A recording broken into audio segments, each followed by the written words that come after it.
Okay, I'm Mark, father of Sam, who's now 12. He's got CP, has trouble walking, a little bit of learning difficulties, and his biggest problem is he's totally blind. We had Sam in 2000. He went through a normal pregnancy, and one day I came home from work and I got called home from work because Tracy was been to the midwife and they hadn't felt any movements, and we went into hospital, and not to be too dramatic, but my life changed that day really. Looking back at it, Sam had an emergency C-section. He was very poorly when he was born, had very low AGPAR scores, and had conversations that you never want to have about your child. Things like, how is he? Well, the next 20 minutes is going to be very important, then the next hour is going to be important.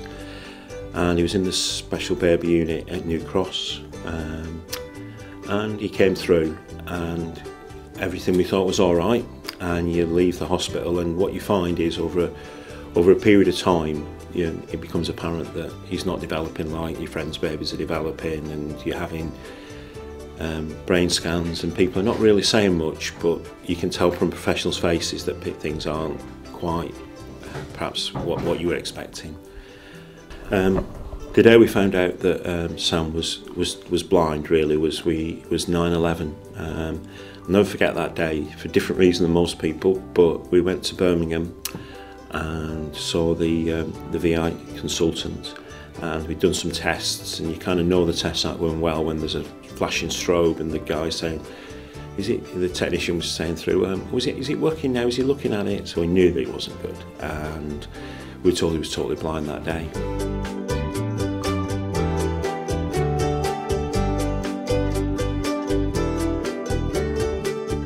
Anyway, but that got over, and things started to get better, and that's when really we started getting involved with the team around the child.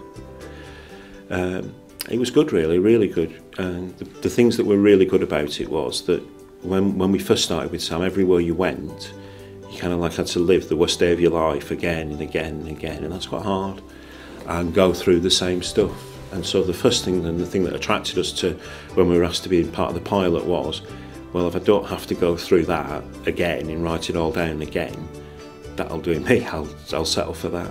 We went to an early conference down in London, and one of the things we learnt there was that we weren't the only people like that, and actually living in Wolverhampton was quite good, because compared with what our experience, compared with other experiences, it was very good, very positive. We'd have the speech and language therapist talking about doing songs like Round and Round the Garden was the big example, and they would show us one way of doing it, and then the physio, we'd be seen doing that, and the physio would think, oh my goodness, don't do that, you're doing exactly the wrong thing.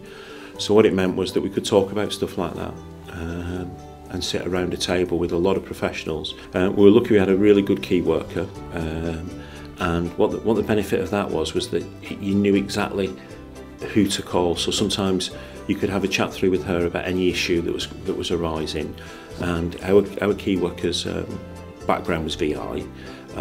Well, the first one was hearing, because at first we thought Sam had his hearing problems were bigger than his VI problems, and we did actually change the key worker to reflect that halfway through.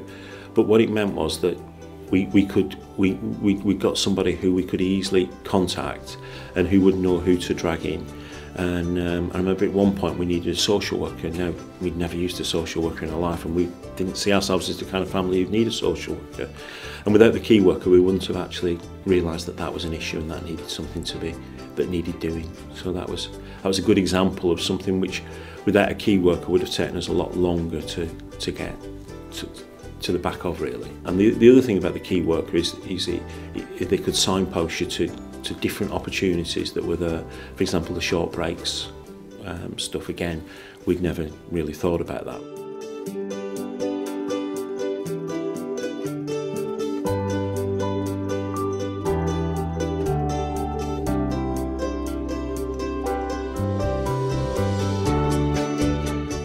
Now, Sam, when he was little, had a massive number of professionals. He had about 12 different professionals involved with him: speech and language, VI, hearing impairment, occupational health, occupational therapy, a whole gaggle of consultants and nurses.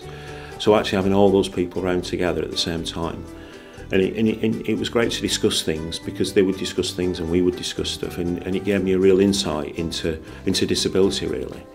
And it was nice to see that the professionals who you didn't always, you saw sometimes for quite short periods of time, how passionate they were about your son, and you didn't always see that when you go for an appointment. But I remember a speech and language therapist really keen for Sam to experience everything, and not wanting to change practice of other professionals because they weren't doing what he thought was the right thing, and he was right, you know, and they would accept that, but they hadn't thought about it from a speech and language point of view. So it was really great, really good to see that, because I mean, both me and my wife were professional people. I was a teacher, she was a solicitor, but you didn't have that experience, and so to see other professionals and learn from them was a real great thing. And it was much more than you got just going to an appointment. Somehow it was a real discussion, whereas appointments tended to be, right, sit down, let's have a look at Sam, this is the situation, these are your options. Whereas with the team around the child, it was discussion, it was about how we can move him forward. It was a whole multi-team approach.